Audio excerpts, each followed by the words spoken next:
तो कौन कर रहे हैं सेल्फ गोल और कौन है परिवारवादी सेल्फ गोल करने वाले, जिनके लिए अब नए भारत की नई राजनीति में कोई जगह नहीं है। आज पीएम मोदी ने कुछ इसी अंदाज में साधा निशाना अयोध्या के मंच से और उसी का जवाब दे रहे हैं। डॉक्टर अजीज खान, समाजवादी पार्टी प्रवक्ता, आप आइए। आप बीच में डिस्कनेक्ट हो गए थे।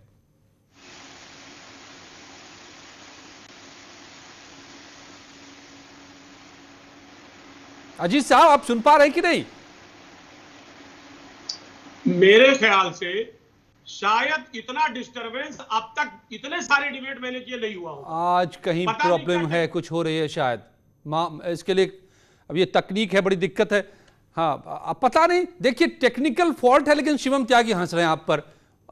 उनको लग रहा है कि ये भाई परेशान है। अजीत साहब, मैं माफी मांगता हूं टेक्निकल इश्यूज के लिए। शिवम की आवाज तो आने दीजिए भाई। साहब कह रहे थे कि मुझे समझ में नहीं आ रहा है कि मेरे कान में ब्रेक में भी मोदी जी की आवाज आ रही है। अभी इलेक्शन आने दीजिए, आपके दिमाग में, कान में, सब जगह सुबह शाम 24 घंटे 365 डेज आदरणीय प्रधानमंत्री जी की आवाज ही आएगी। भाई कुछ काम किया होता, 4.5 साल जनता के बीच में रहते तो आपकी खुद की आवाज भी जनता सुन पाती।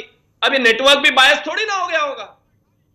अजीत जी नहीं है शायद। अजीत साहब, बस ऐसा ही हाल समाजवादी पार्टी का है।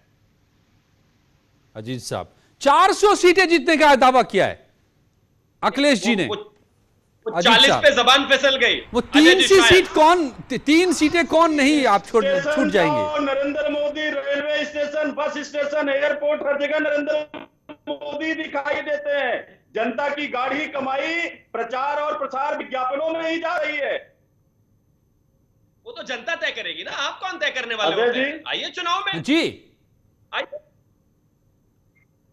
अजीत साहब, अरे चुनाव में तो सब आ ही रहे हैं, क्या चुनाव में नहीं कोई आ रहा है? वो तो चुनाव में हर जगह सब आ रहे हैं। और आप जैसे अहंकारियों को उत्तर प्रदेश की जनता जो ऑक्सीजन के लिए तड़प कर जिसने अपनों को खोया है, वो आपको बताएंगे। इस बार भगवान श्री राम का दिया हुआ गर्व है। 70 साल के लिए बाहर हो जाओगे इस बार। सैकड़ों सालों तक नहीं आने दिया।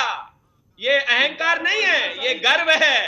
ये भगवान श्री राम का आशीर्वाद है साहब, जिसको रोक रहे थे आप। कम से कम आवाज तो जब बोल रहे तो आवाज तो दीजिए उनकी। हरेन पांड्या की मौत पर गर्व है या फिर प्रदीप शर्मा, अजीज खान की आवाज संजीव भट्ट पर नहीं आ गर्व रही कर है। रहे हो? किस पर गर्व है? ओके, विशाल मिश्रा जी, अब समय खत्म हो गया ये जोड़ते तोड़ते भी में ही। आप आखिर में तो ये बता दीजिए कि ये जो कड़ियां हैं वो आज इस बार की सियासत में किस तरह से जुड़ रही हैं। आज जो पीएम का तेवर दिखा अयोध्या के मंच से।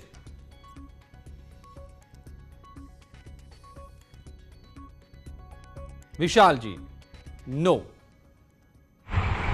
Not true. ओके, मुझे लगता है कि बज गया बाजा, इसका मतलब कि अब वक्त भी खत्म हो गया है। लेकिन बड़ी दिलचस्प बातें और बड़ी बातें एक के बाद दूसरी निकलकर सामने आ रही हैं चुनाव में। जो ये सियासी खेल चल रहा है, कौन कब किस पे गोल दाग रहा है और कौन अपने ही खिलाफ गोल दाग रहा है। रेफरी तो आप हैं, पब्लिक है, जनता है, आखिर में तय आप ही को करना है। तो बड़े गौर से देखते चलिए। धन्यवाद आप सबका मेरे साथ जुड़ने के लिए। अमित के साथ आप जानते हैं इस वक्त की खबरें या फिर मेनका कौन है मेरे साथ।